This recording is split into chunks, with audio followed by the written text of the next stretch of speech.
అందరికీ నమస్తే అండి. Good morning. ఈనాడు, ఆంధ్రజ్యోతి, సాక్షి 3 పత్రికల్లో వచ్చిన వార్తలు, వాటిలో వాస్తవాలు, ఉద్దేశాలు అన్నీ కూడా మనం ఈ వీడియోలో ఉన్నది ఉన్నట్టు స్పష్టంగా చెప్పుకుందాం. కంటెంట్ నచ్చిన వాళ్ళు సబ్స్క్రైబ్ చేసుకోండి. కొత్త వాళ్ళకు మన ఛానల్ లింక్ షేర్ చేయండి. కొత్త ప్రభుత్వం ఏర్పాటు అవ్వబోతుంది. ఈ రోజుతో ఒక 3-4 నెలల పాటు అబ్జర్వేషన్ పీరియడ్ ఉంటుంది. 3-4 నెలలు మనం అబ్జర్వ్ చేద్దాం. ఈలోగా మనం ఒక టీం నిర్మించుకుంటున్నాం నియోజకవర్గాల వారీగా.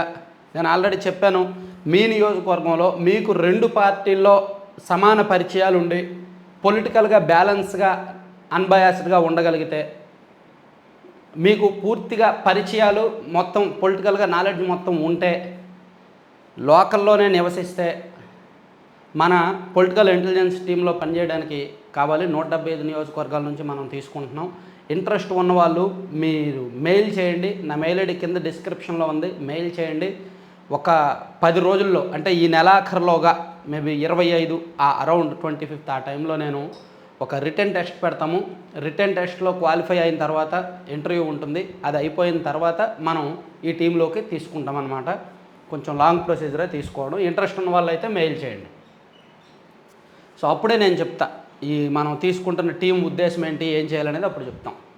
సరే, అది పక్కన పెడితే, సమదృష్టి, అన్ని ప్రాంతాల అభివృద్ధి, అమరావతి మన రాజధాని, కర్నూలుపై ప్రత్యేక దృష్టి, ప్రతి అడుగు ప్రజల కోసమే, విధ్వంసాలు, కక్ష సాధింపులు ఉండవు, తప్పు చేసిన వారిని చట్ట ప్రకారం శిక్షిస్తాం, ఏ ఒక్కరి ఆత్మగౌరవానికి భంగం కలగదు, రాష్ట్ర అభివృద్ధికి సహకరిస్తామని మోదీ, అమిత్ షా హామీ ఇచ్చారు. ఎన్డీఏ శాసనసభ పక్ష సమావేశంలో చంద్రబాబు. ఇది ఇకపై ప్రజావేదిక కూల్చివేత వంటి విధ్వంసాలు ఉండవు, కక్ష సాధింపులు, అరాచక రాజకీయాలు ఉండవు, దాడులు చేసి బాధితులపైనే కేసులు పెట్టడం జరగదు, ఏ ఒక్కరి ఆత్మగౌరవానికి భంగం కలగదు, అలాగని తప్పు చేసిన వాళ్ళను వదిలిపెట్టే ప్రసక్తి లేదు, వాళ్ళను చట్టపరంగా శిక్షిస్తూ అన్ని వ్యవస్థల్ని ప్రక్షాళన చేస్తాం. మనది ప్రజాప్రభుత్వం, సానుకూల దృక్పథంతో పాలన అందిస్తాం, ప్రజాహితం కోసమే పనిచేస్తాం, ప్రతి అడుగు ప్రతి నిర్ణయం ప్రజల కోణంలోనే వారి కోసమే ఉంటుంది, స్టేట్ ఫస్ట్ నినాదంతో పాలన సాగిస్తాం అని 4వసారి ముఖ్యమంత్రిగా ప్రమాణం చేయనున్న తెదేపా అధినేత చంద్రబాబు నాయుడు స్పష్టం చేశారండి. నిన్న ఎన్డీఏ శాసనసభ పక్ష సమావేశం జరిగింది. ఆ సమావేశంలో చంద్రబాబు గారిని ముఖ్యమంత్రి అభ్యర్థిగా ప్రకటిస్తూ, మద్దతిస్తూ, ప్రతిపాదిస్తూ పవన్ కళ్యాణ్ గారు ప్రకటించడం, అక్కడ ఉన్న ఎమ్మెల్యేలలో ఒక భావోద్వేగ వాతావరణం. అక్కడ చంద్రబాబు గారి చెయ్యి పట్టుకొని పవన్ కళ్యాణ్ గారు మాట్లాడిన మాటలు ప్రతి ఒక్కరి గుండెలను తట్టాయి. ఆయన నలిగిపోయారు. జైల్లో నేను ఆయన్ను చూశాను, ఆయన చాలా నలిగిపోయారు.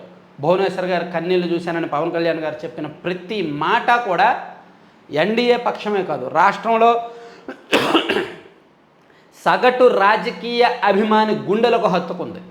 పవన్ కళ్యాణ్ గారు చెప్పిన మాట ఎటువంటి కల్మషం లేకుండా ఇద్దరూ కూడా భావోద్వేగంతో మాట్లాడారనమాట. ఆ వీడియో చాలామందిని చూసాం.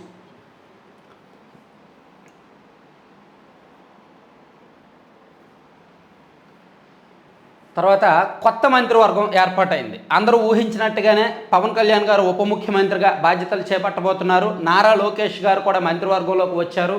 అలాగే మనం ఊహించిన పేర్లే ఎక్కువ ఉన్నాయి. మన ఛానల్లో చాలాసార్లు చెప్పాం.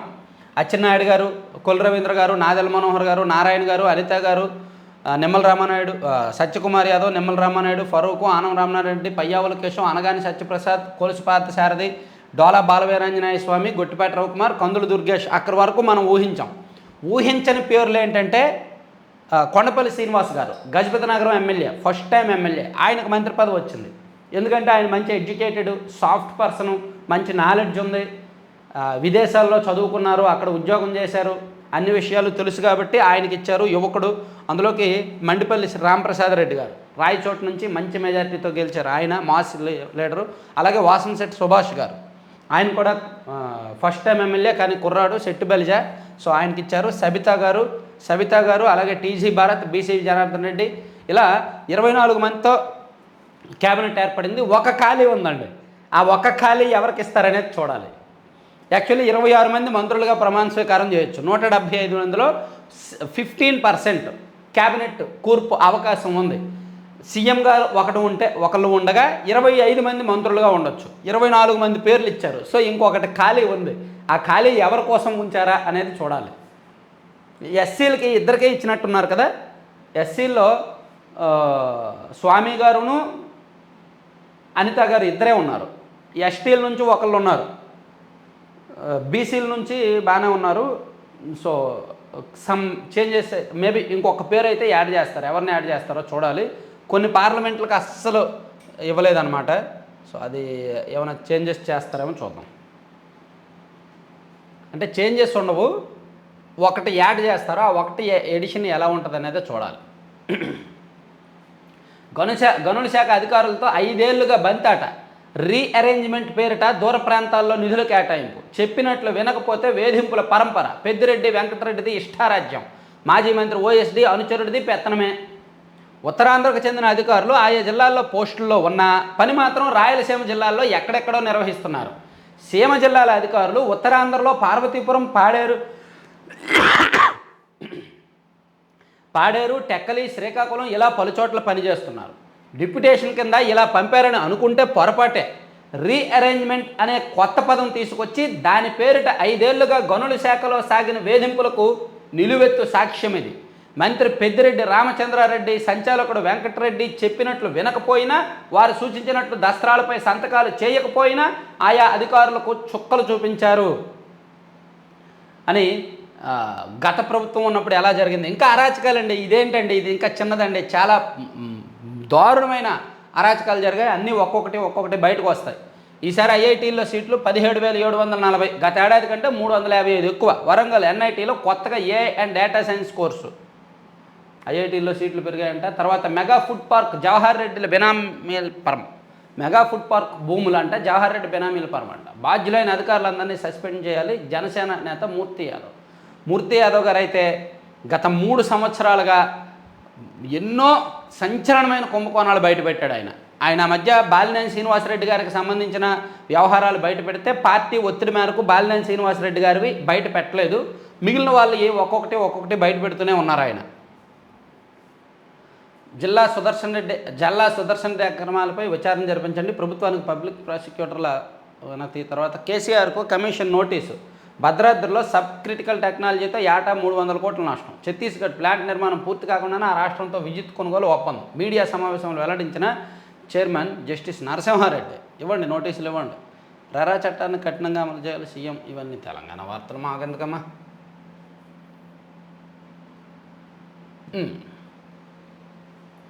ఈ బరువును బాధ్యతగా భావిస్తా, చంద్రబాబు వేగాన్ని అందుకునేలా పనిచేస్తా, యుద్ధ ప్రాతిపదికన భోగాపురం పనులు. మోదీ కూడా రాష్ట్రానికి ఏదైనా చేయాలన్న కుతూహలంతో ఉన్నారు. ఇది చెవిలో పువ్వు. మోదీ కూడా రాష్ట్రానికి ఏదైనా చేయాలన్న కుతూహలంతో ఉన్నారంటే, గతంలో వచ్చినప్పుడు ఒక చెంబుడు నీళ్ళు ఇచ్చినట్టున్నారు, ఇప్పుడు ఒక 3 చెంబులు నీళ్ళు ఇస్తారు. గతంలో ఒక మట్టి ఇచ్చారు దోశలు, ఇప్పుడు ఒక 2-3 దోశలు ఇస్తారేమో చూద్దాం. పౌర విమానయాన శాఖ ఇచ్చినప్పుడే మనం అర్థం చేసుకోవాలి. అర్బన్ డెవలప్మెంట్ ఇవ్వచ్చుగా, రూరల్ డెవలప్మెంట్ ఇవ్వచ్చుగా, రైల్వే ఇవ్వచ్చుగా, ప్రాధాన్యత ఉన్న శాఖలు ఇవ్వచ్చుగా. పౌర విమానయానం ఎందుకు ఇచ్చారు? ఎయిర్పోర్ట్లు అభివృద్ధి చేస్తే రాష్ట్రం అభివృద్ధి చెందిపోద్దాం. చూద్దాం. మోదీ గారు కూడా రాష్ట్రాన్ని అభివృద్ధి చేయాలని తహతహలాడిపోతున్నారంట, రాత్రుల్లో పడుకోవట్లేదంట. చూద్దాం ఈ టీడీపీ వాళ్ళ భజన ఏంటో. ఒక్క 3 నెలల్లో మనం కూడా ప్రతిపక్షంగా మారదాం.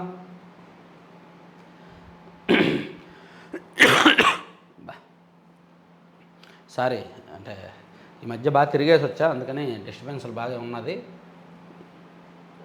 విద్యా కానుకలో ముందస్తు కొమ్మక్కు, టెండర్ లేకుండా 772 కోట్ల కిట్ సరఫరా పాత గుత్తేదారులకే. గత ఏడాది అందించిన వారికి బిల్లులు బకాయిలు. దీంతో ఇప్పుడు సరఫరాలో జాప్యం. అంటే ఇప్పుడు విద్యా కానుక కిట్లు వచ్చాయా లేదా? వస్తే జగన్మోహన్ రెడ్డి గారి బొమ్మలు ఉన్నాయా లేవా? ఉంటే ఆ బొమ్మలను పంపిణీ చేస్తారా లేదా అనేది చూడాలి. మామూలు విషయం కాదు. ఎందుకంటే 772 కోట్లు అంటే అందులో ఒక 150 కోట్లు ఆమ్యామ్యాలకే పోయి ఉంటుంది. ఆ సకల శాఖ వాళ్ళకినో ఆ సీనియర్ మంత్రి తుత్తి మంత్రి గారికి, తుత్తి మంత్రి గారు ఒక ఆయన ఉండేవాడు కదా, ఆయనకు ఒక 50-60 కోట్లు ఇల్లు ఉంటుంది. సకల శాఖ మంత్రి గారికి కొంత ఇల్లు ఉంటుంది. గతంలో 772 కోట్లు టెండర్లు లేకుండా నిబంధనలకు విరుద్ధంగా ఇచ్చారంటే మరి చీకటి సొమ్ము కొంత ఉంటుంది కదా. ఎన్నికల వేళ ముందే 998 కోట్ల ఆర్థిక సంఘం నిధులు వెల్లింపు, సర్పంచులను మోసం చేసిన జగన్ ప్రభుత్వం. ఎవరిని మోసం చేయలేదండి, అందరినీ మోసం చేశారు. సర్పంచ్ చెప్పాను కదా, మొన్న ఒక వీడియోలో చెప్పా, ప్రతి పుట్టలో వేలు పెట్టారు. సో అందరూ కుట్టారు. పలానా వర్గంతో వీళ్ళకు గొడవ లేదు, పలానా వర్గం వీళ్ళు మంచి చేశారని చెప్పడానికి లేదు. అందరినీ మోసం చేశారు.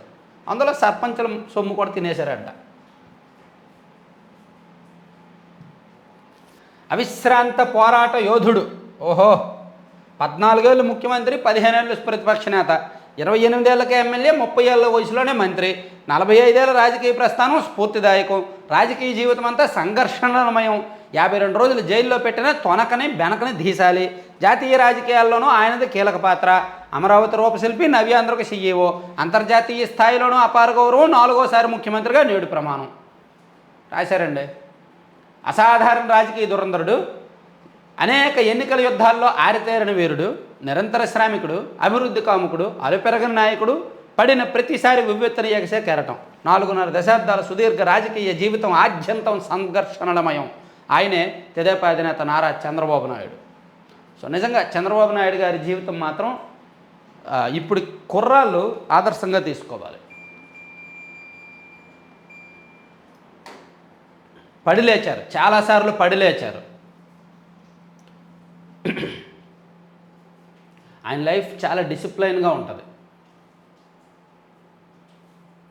రాక్షస పాలనలో రాలిపోయిన వారెందరో, వైకాపా మూకల దాష్టీకాలకు బలైన అమాయకులు, ప్రశ్నిస్తే చాలు పగబట్టి చెరబట్టి చంపేశారు.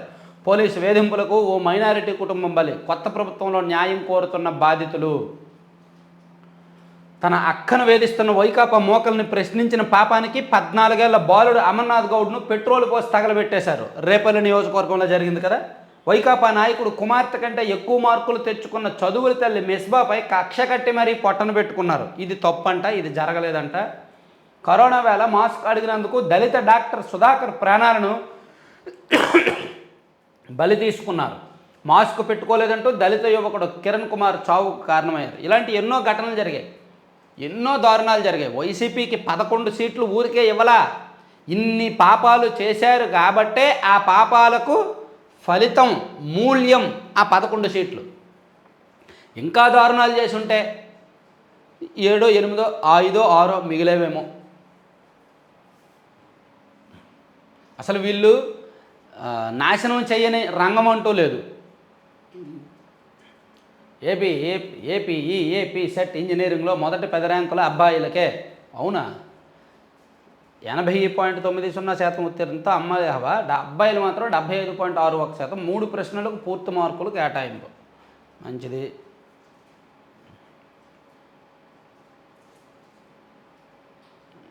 పోలింగ్కు ముందు తర్వాత సర్వేల్లో ఎక్కడ వ్యతిరేకత రాలేదు. 17 లక్షల శాంపిల్స్ తీసుకున్నాం. వైకాపా నేతలతో జగన్. ఈ శాంపిల్స్ ఎలా తీసుకుంటారు తెలుసా? నేను మా టీం తెలుసు కదా, మేము కూడా ఇదే ఫీల్ చేశాం కదా. ఈ శాంపిల్స్ ఎలా మనం ఏమనుకుంటే ఆ శాంపిల్స్ తెచ్చుకోవచ్చు. ఇప్పుడు అరే మనకు అర్జెంటుగా ఇదిగో పలానా నియోజకవర్గంలో వైసీపీకి 60% ఓటింగ్ ఉందని మనకు శాంపిల్స్ కావాలి అంటే తీసుకోవచ్చు. ఎస్సీ కాలనీలకు వెళ్ళాలి, ఎస్టీ ఏరియాకి వెళ్ళాలి, లేదా ఒక వైసీపీ నాయకుడిని అడగాలి. ఏమండి మనకి ఇప్పుడు 60% టార్గెట్ ఉంది, మీరు వైసీపీ నాయకుడిని అడిగితే ఎవరెవరు వైసీపీ వాళ్ళు ఉంటారో తెలుసుగా, వాళ్ళ శాంపిల్స్ తీసుకోవడమే, వాళ్ళ డేటా ఎంటర్ చేసి వాళ్ళ ఫోన్ నెంబర్ ఎంటర్ చేసి అది ఒక శాంపిల్గా ఇచ్చేయడమే. ఇదే ఈ శాంపిల్స్ తీసుకోవడమే ఒక దరిద్రం రాజకీయాల్లో. సరే, ఇవన్నీ ఈనాడులో వార్తలు పక్కన పెడదాం. మన గుండె సాక్షి అని కొట్టుకుంటుంది. మరి సాక్షిని చదవకపోతే ఎలా? ప్రజాపాలన అందిస్తాం, అమరావతి రాజధాని, ఆర్థిక రాజధానిగా విశాఖ, ఎన్డీఏ శాసనసభాపక్ష సమావేశంలో చంద్రబాబు, కేంద్రం సహకారంతో పోలవరం ప్రాజెక్టు పూర్తి చేస్తాం. ఏ సంవత్సరం అండి? 2029లోగా అవుద్దంటారా? నదుల అనుసంధానం ద్వారా ప్రతి ఎకరాకు నీరు అందిస్తాం. పోలవరం ప్రాజెక్టు 2029 నాటికి కంప్లీట్గా 100% పూర్తయిపోతే అది ఒక పెద్ద ఘనకార్యమే. కేంద్రం దానికి పూర్తి స్థాయిలో డబ్బులు ఇచ్చి నిధులు ఇస్తే అది ఒక అద్భుతమైన ఘనకార్యమే. రాష్ట్రం శిథిలమైంది, సంక్షోభంలో ఉంది. 93% ఓట్లు, 57% 93% సీట్లు, 53% ఓట్లతో విజయంతో గతంలో ఎప్పుడూ లేదు. కక్షపూరిత రాజకీయాలు వద్దు, నిర్మాణాత్మకంగా ముందుకెళ్దాం. తప్పు చేసిన వారిని చట్టపరంగానే శిక్ష పడాలి. నేను పవన్ సామాన్యుల్లో ఒకరిగానే ఉంటాం. చంద్రబాబు అద్భుత పాలన అందివ్వాలి. పవన్ కళ్యాణ్. సరే, బాగుంది. ఇవన్నీ నేడు సీఎంగా చంద్రబాబు ప్రమాణ స్వీకారం, మెగా డిఎస్సీపై తొలి సంతకం చేసే ఛాన్సు, గన్నవరం ఐటీ పార్క్ వద్ద ఏర్పాట్లు పూర్తి. బాగుంది, అంతా బాగుంది. ఖరారైన చంద్రబాబు మంత్రివర్గం, అర్ధరాత్రి దాటాక పేర్లు వెల్లడి. 25లో జనసేనకు 3, బీజేపీకి 1 కేటాయింపు, టీడీపీ నుంచి 21 మందికి ఛాన్స్, తెలుగుదేశం పార్టీ నుంచి 21 మంది, జనసేనలో 3కే ఇచ్చారండి. జనసేనలో 5గురికి ఇస్తారేమో అనుకున్నాం కానీ 3కే ఇచ్చారు. బీజేపీ నుంచి 2కి ఇస్తారేమో అనుకున్నాం కానీ 1కే ఇచ్చారు. సత్యకుమార్ గారికి ఇస్తారని తెలుసు, సుజనా చౌదరి గారికి కానీ కామినేని గారికి కానీ వీళ్ళిద్దరిలో ఒకరికి ఇస్తారేమో అనుకున్నాం కానీ ఇవ్వలేదు.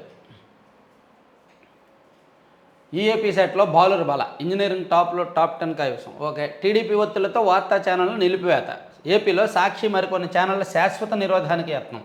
మరి నీవు నేర్పిన విద్యయే నీరజాక్ష అని అంటారు కదా. గతంలో TV5, ABN లాంటి వార్తా ఛానళ్ళు రాకుండా అడ్డుకున్నది వైసీపీ ప్రభుత్వం. టిట్ ఫర్ టాట్, మీరు కొట్టారు మేము కొడతాం అంతే. గతంలో మీకు అధికారం ఉంది, మీకు వ్యతిరేక ఛానళ్ళు రాకుండా అడ్డుకున్నారు. ఇప్పుడు వాళ్ళకి అధికారం ఉంది, వాళ్ళ వ్యతిరేక ఛానళ్ళు రాకుండా అడ్డుకుంటారు. దానిలో ఏడుపులే ఉంది, పెడబెబ్బలే ఉంది. సుప్రీంకోర్టు తీర్పునికి ఇది విరుద్ధం. అవునా? గతంలో సుప్రీంకోర్టు తీర్పు తెలీదా? కేబుల్ ఆపరేటర్లపై చర్యలు తీసుకోవాలి, ట్రాయ్కు వైఎస్ఆర్సీపీ ఫిర్యాదు. ఓహో, వైసీపీ అధికారంలో ఉన్నప్పుడు సుప్రీంకోర్టు తీర్పు మనకు చెల్లదనమాట. ఇప్పుడు మాత్రమే సుప్రీంకోర్టు తీర్పులు గుర్తొస్తాయన్నమాట. గతంలో TV5, ABN ఛానళ్ళు ప్రసారాలు ఆపేసినప్పుడు ఈ రూల్స్ తెలీదు, సుప్రీంకోర్టు మార్గదర్శకాలు తెలీదు. ఇప్పుడు మాత్రం అన్యాయం జరిగిపోతుందని ఏడుపులు, పెడబొబ్బలు, ట్రాయ్కి ఫిర్యాదులు.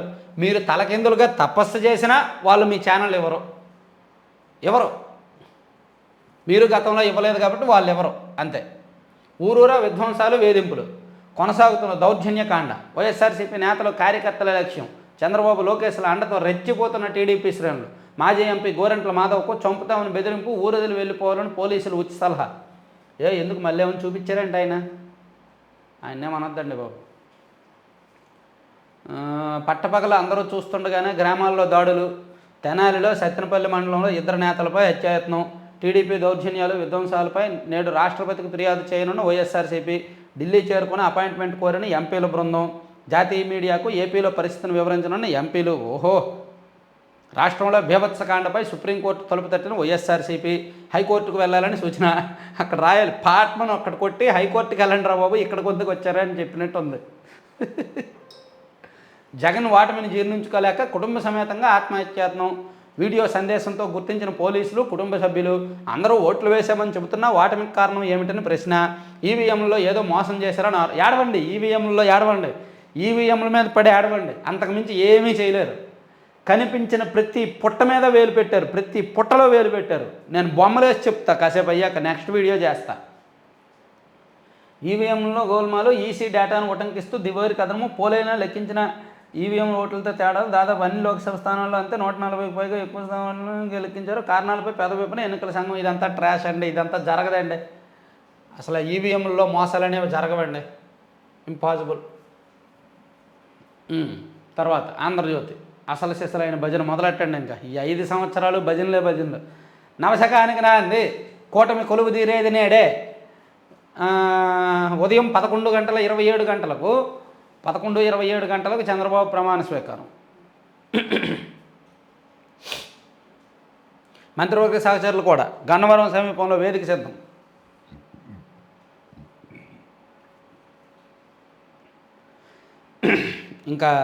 ఇంకా ధర్మ పోరాట దీక్షలు, నవనిర్మాణ దీక్షలు ఉంటాయో ఉండవో. జన్మభూమి మా ఊర్లో ఉంటాయి.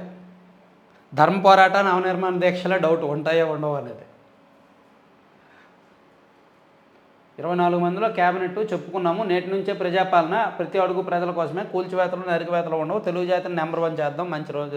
మంచి రోజులు వచ్చాయి. రాష్ట్రానికి చంద్రబాబు అవసరం, పగా ప్రతీకారాలకు సమయం కాదు, అభివృద్ధి కోసం అడుగులు. ఓకే. డేటా ఎత్తేసిన దొంగ తోడేళ్ళు, హోటల్ నుంచి మైనింగ్ ఆపరేషన్, డైరెక్టరేట్ కంప్యూటర్లోకి చొరబాటు, ఆఫీసుల సీజుతో హోటల్లో కూర్చొని ఆన్లైన్ ద్వారా లాక్ డేటా డిలీట్, ఓ ఐటీ ఇంజనీర్ సాయంతో వ్యవహారం, ప్రభుత్వం ఇచ్చిన ల్యాప్టాప్లు ఫార్మాట్, ఎవరికి రికవరీకి సాధ్యం కాని విధంగా మాయం, గనుల శాఖలో తోడేళ్ళ సరికొత్త పన్నాగమంట. సో ఇవన్నీ ఆంధ్రజ్యోతిలో వార్తలు. ఆంధ్రజ్యోతి వార్తలు మనం పైన చదివితే చాలు, టైం ఉంది. ఆంధ్రజ్యోతి వార్తలు కొంచెం డెప్త్గా చదివే టైం ఉంది. సో ఇవి 3 పత్రికల్లో ఉన్న వార్తా అంశాలు. వాటిలో మరిన్ని ఇంకా ఇంపార్టెంట్ టాపిక్స్ అన్నీ నెక్స్ట్ చెప్తా.